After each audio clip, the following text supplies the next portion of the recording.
তারপর বিগত শাসনকে, দুঃশাসনকে যারা বুকের রক্ত ঢেলে দিয়ে বাংলাদেশে অগস্ট বিপ্লব সাধিত করেছে, সেই খোকন মুক্তির প্রতি শ্রদ্ধা জানিয়ে আমি কয়েকটি কথা বলে আজকের এই সভা শেষ করব। প্রিয় বন্ধুগণ, প্রথমেই এই দেশকে স্বাধীন করার জন্য শুধু স্বাধীনতার যোদ্ধা যারা আমরা ছিলাম, যারা খালি পায়ে যুদ্ধ করেছি, যারা হাফ প্যান্ট পরে যুদ্ধ করেছি, যারা তার প্রতিবেশী ভারতে, মেঘালয়ে, আসামে, কলকাতায়, ত্রিপুরায় আশ্রয় নিয়ে না খেয়ে শুধু কুমড়া খেয়ে ট্রেনিং নিয়ে বাংলাদেশে 9 মাস বিশ্বের সর্বশ্রেষ্ঠ একটি সেনাবাহিনীর সাথে যুদ্ধ করার সুযোগ পেয়েছিলাম। প্রিয় বন্ধুগণ, আমরা তো সেই পাকিস্তান থেকে যখন হয় তখনই আমরা বলেছিলাম পশ্চিমার শোষণ, 22 পরিবারের বিরুদ্ধে আমাদের বক্তব্য ছিল। 69-এর গণ আন্দোলন থেকে 59 যারা আন্দোলন করে আমাদেরকে দেখিয়ে দিয়েছে যে পাকিস্তান কোনোদিনও পূর্ব পাকিস্তানের মানুষকে ভালোবাসতে পারে না, তার প্রমাণ 69-এর গণ আন্দোলন। সে আন্দোলন থেকে শুরু করে পাকিস্তান যে কদিনই ইস্ট পাকিস্তান, পূর্ব পাকিস্তানকে শোষণ করেছে, আপনারা যারা আমার বয়সী, যারা ইতিহাস পড়েন, তারা দেখেছেন কোনোদিনও ভালো চোখে, সুন্দর চোখে পূর্ব পাকিস্তানের মানুষকে তারা কোনোদিনও গ্রহণ করতে পারে না। সেই কারণে আজকে বাংলাদেশ, সেই কারণে আজকে বাংলাদেশের স্বাধীন পতাকা। কিন্তু দুর্ভাগ্য আমাদের, সেই দুর্ভাগ্য হলো যদি সত্যিকার অর্থে 70-এর নির্বাচনের পর যিনি বাংলাদেশে জাতির পিতা হিসেবে নিজকে আখ্যায়িত করে বাংলাদেশকে শোষণ করেছেন, সেই শেখ মুজিবুর রহমান যদি 70-এর এলএফর অধীনে নির্বাচন না করতেন, সেদিনে পাকিস্তান বিদায় নিতে বাধ্য হতো। সেদিন যদি হুঙ্কার যেভাবে উনি ছাড়েন, সেভাবে যদি বলতেন আমি পাকিস্তান ইয়ার অধীনে, আমি এলএফর অধীনে কোনো নির্বাচন করব না, সেদিন আমরা যারা ছাত্র রাজনীতি করেছিলাম ঢাকা বিশ্ববিদ্যালয়ে, যারা আমরা এই পাকিস্তানের বিরুদ্ধে কথা বলার সুযোগ পেয়েছিলাম, তখন শেখ মুজিবুর রহমানকে আমরা বোঝাতে চেষ্টা করেছিলাম আর কোনোদিনও পাকিস্তানের প্রধানমন্ত্রী হতে চায়েন না, কারণ এই পাকিস্তান ইস্ট পাকিস্তানের লোককে কোনোদিনও ভালো চোখে দেখে না। সেদিন আমাদের কথা না শুনে পাকিস্তান ইয়াহিয়া ভুট্টোর সাথে 70-এর নির্বাচনের পর একক সংখ্যাগরিষ্ঠতার জোরে পাকিস্তানের প্রধানমন্ত্রী যিনি হতে চেয়েছিলেন, সেই শেখ মুজিবুর রহমান আজকে কোথায়? তার কন্যা আজকে কোথায়? সেদিন যদি স্বাধীনতার পর শেখ মুজিবুর রহমান যে কোনো প্রকারে হোক বাংলাদেশে ফেরত আসলেন, কিন্তু সেদিন যদি শেখ মুজিবুর রহমান একটি ছড়ি হাতে নিয়ে সেই ধানমন্ডির 32 নম্বর রোডে বলতেন বাংলাদেশের একজন শিক্ষিত লোককে, বাংলাদেশের মানুষকে ভালোবাসে এমন এক লোককে বাংলাদেশের শাসন পাল দেওয়া হবে, আমি হাতে ছড়ি নিয়ে বসে থাকবো, চুরি, ডাকাতি, রাহাজানি, অন্যায়, দুর্নীতির বিরুদ্ধে লড়াই করব, সেদিন সেটা তিনি করেন নাই। তার পরিণতি ভয়াবহ হলো, বাপের সামনে ছেলে ব্যাংক ডাকাতি করে, বাপের সামনে মানুষের স্ত্রীকে হয়রানি করে, যারা করেছে তারা জীবিত নাই। সেদিন সেনাবাহিনীর একটি অংশ বুঝতে পেরেছে বাংলাদেশের স্বাধীনতা যদি রক্ষা করতে হয়, সেদিন তারা ঝাঁপিয়ে পড়েছে, বাংলাদেশকে রক্ষা করেছিল। আজকে তারই কন্যা আবার বাংলাদেশের জিয়াউর রহমানের মানবতার উপরে নির্ভর করে যখন বাংলাদেশে ফেরত আসলেন, তখন 7 দিনের মাথায় শহীদ প্রেসিডেন্ট জিয়াউর রহমানকে এই পৃথিবী থেকে চির বিদায় নিতে হলো।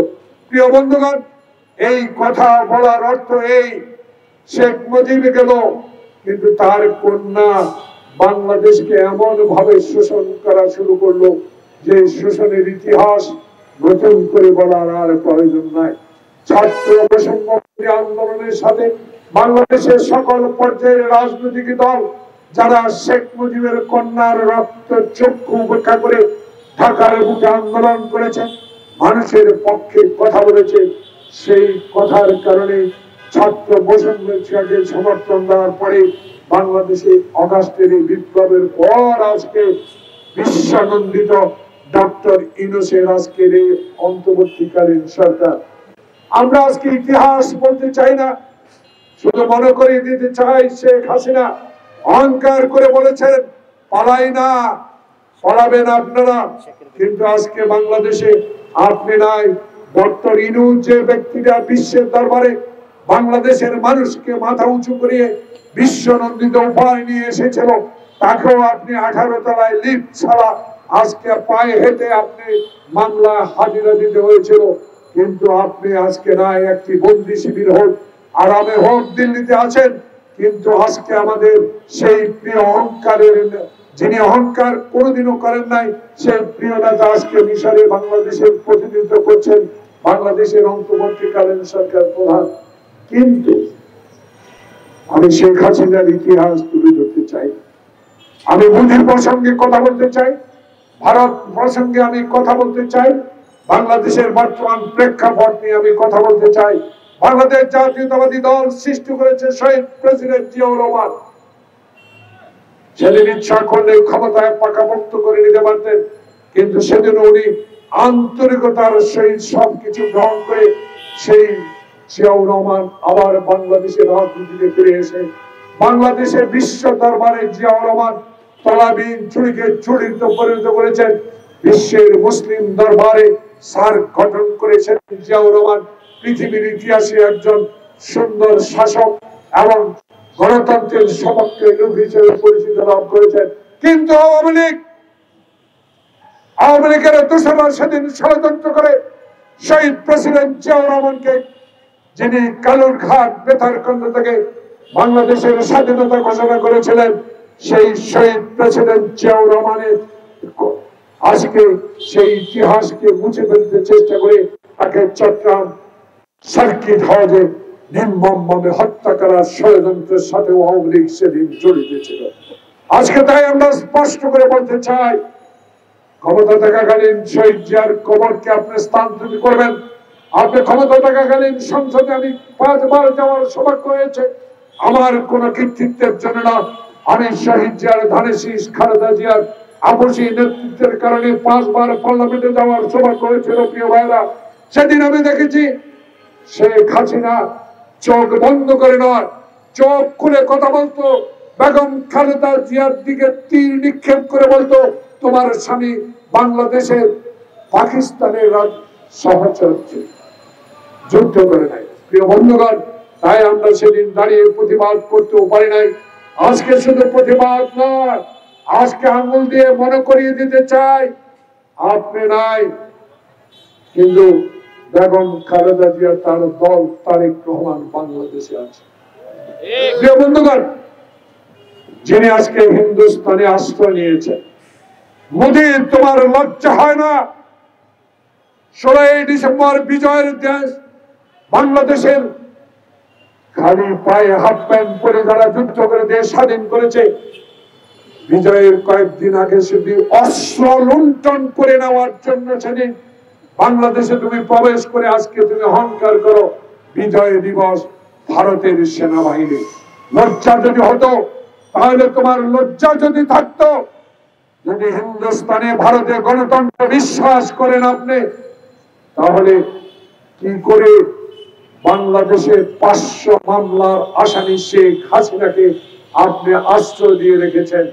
এই কথাগুলো বলা এই জন্য প্রয়োজন, যদি গণতান্ত্রিক দেশ হন তাহলে আরেকটি পাশের দেশ গণতন্ত্র থাকুক, এটা আপনি কোশ্চিন কালেও চান নাই। কারণ 2014 সালে শেখ হাসিনা বাংলাদেশে কোনো নির্বাচন করতে পারতেন না।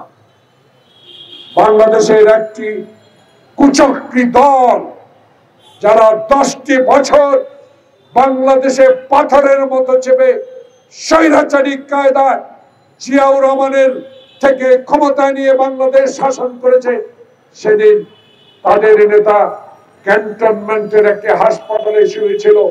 আপনি ভারত থেকে পররাষ্ট্র সচিবকে পাঠিয়ে সেদিন বিনা দস্তখতে জাতীয় পার্টিকে নির্বাচনে অংশগ্রহণ করে 2014 সালে নির্বাচন করেছেন। তাই বাংলার মানুষ এখনো বলে, ভারত তোমার দেশে গণতন্ত্র থাকবে আর বাংলাদেশে গণতন্ত্র থাকবে না, এটা হতে পারে না। সেদিন যদি 2014 সালে ভারতের হস্তক্ষেপ না হতো, শেখ হাসিনা কোনোদিনও 2014 সালে নির্বাচন করতে পারতেন না। আজকে তাই আমরা মনে করিয়ে দিতে চাই, কি আবার শুরু করলেন? মমতা, আপনার তলে তলে ব্যথা, আপনার এখন কষ্ট লাগে কি? ইন্দিরা গান্ধীর নাতি প্রিয়াঙ্কা গান্ধী প্রথম পার্লামেন্টে যাওয়ার সৌভাগ্য হয়েছে আপনার। পার্লামেন্টে কি কথা বলেছেন আমরা দেখেছি। আপনারও তলে তলে মনে হয় পেটে ব্যথা আছে। মোদীকে সমর্থন কেন করেন? আপনার দেশের মানুষের কথা চিন্তা করেন। শেখ হাসিনাকে অবিলম্বে বাংলাদেশে ফেরত পাঠান। এইসব কথা বলে বাংলাদেশের মানুষকে আর দমাতে পারবেন না, কারণ আওয়ামী লীগ আর এই দেশে কোনোদিনও ক্ষমতায় আসতে পারবে না। স্পষ্ট বক্তব্য। ডক্টর ইউনূস, আপনি একজন পবিত্র মানুষ। আপনাকে বিশ্বাস করে ছাত্র জনতার আন্দোলনের পর সকল দল একটি নিরপেক্ষ সুষ্ঠু নির্বাচনের জন্য আপনাকে ক্ষমতা দেওয়া হয়েছে। আমরা এখনো আপনাকে বিশ্বাস করি। বিশ্বাসের ঘরে আগুন লাগাবার জন্য ষড়যন্ত্র শুরু হয়েছে। এই ষড়যন্ত্র বন্ধ করতে হবে। আপনার বদনাম যাতে বাংলাদেশে আর না হয়, আপনি এমন একটি নির্বাচনের দিন ঘোষণা করুন যাতে নির্বাচিত প্রতিনিধিরাই নির্বাচিত হয়ে পুরো সংস্কারের কাজ করতে হয়। আপনার দায়িত্ব, আমরা মনে করি জনগণ বলা শুরু করেছে, আপনার দায়িত্ব শাহাবুদ্দিনের মতো 1991 সালে রশি টানিয়ে একটা নির্বাচন করেছিল, আপনারও সেই রকম একটা দায়িত্ব বর্তাইছে। আপনিও রশি টানিয়ে দিনের ভোট করে দেন, তাহলে আপনার সুনাম চিরজীবনের জন্য থাকবে। মাওলানা ভাসানী যখন আসসালামু আলাইকুম বলেছিল, সেদিন শেখ মুজিব, আমার মনে পড়ে, তখন আমি একটি সংগঠনের বিশ্ববিদ্যালয় শাখার সভাপতি ছিলাম, তখন হাসতে হাসতে বলেছিল, মাওলানা ভাসানী আসসালামু আলাইকুম দিয়ে কোনো লাভ নাই, আমরা এক থাকতে হবে। আজকে লজ্জা হয় না আওয়ামী লীগ? স্বাধীনতার সপক্ষের কথা বলেন। কোন সেক্টরে আওয়ামী লীগের কোন নেতা যুদ্ধ করেছে? লজ্জা উচিত আপনার। আপনারা দিল্লিতে কলকাতা বসে শ্রীদেবী লেখা আর ছবি, অমিতাভ বচ্চনের ছবি দেখে দিন কাটিয়েছেন। যুদ্ধ করেছে রিক্সাজীবী, কৃষক, মেহনতি, ছাত্র জনতা। আজকে দাবিদার হয়েও আমরা আপনাকে ঘৃণা করি। এই কারণে সত্য কথা কোনদিন আওয়ামী লীগ বলে না। তাই বাংলাদেশে আজ মোদির এই অত্যাচার আবার শুরু হয়েছে। ভারত থেকে বাংলাদেশে পাঠিয়ে দেন, দেখবেন একদিনের জন্য আপনার বিরুদ্ধে আমরা কোনো কথা বলবো না, কিন্তু কথা আমাদের বলতে হবে। স্বাধীন করেছি আমরা, আপনারা সহযোগিতা করেছেন, তাই বলে বিজয় দিবসে এই দিনে এইভাবে আপনার কথা বলা উচিত ছিল না। বাংলাদেশ একটি স্বাধীন দেশ, বাংলাদেশের স্বাধীন পতাকা আছে। বাংলাদেশের 18 কোটি মানুষ গরিব হতে পারে, বাংলাদেশের 18 কোটি মানুষের কলিজা আছে, প্রাণ আছে, ভালোবাসা আছে। সেই ভালোবাসার প্রমাণ 1971 সালে যুদ্ধ করে প্রমাণ করে দিয়েছে। বিশ্বের বৃহৎ সেনাবাহিনীকে পরাজিত করে বাংলাদেশের স্বাধীনতা এনেছে। সেই জাতিকে হেয় করে কথা বলার স্পর্ধা কথা আপনার। তাই আজকে আমরা বলে দিতে চাই, জনগণ বলে দিতে চায়, কথাবার্তা বন্ধ করে দেন, কারণ আর আশা রাখার কোনো কারণ নাই। কারণ আওয়ামী লীগ আর কোনদিন দেশে খেলা হবার সুযোগ নাই।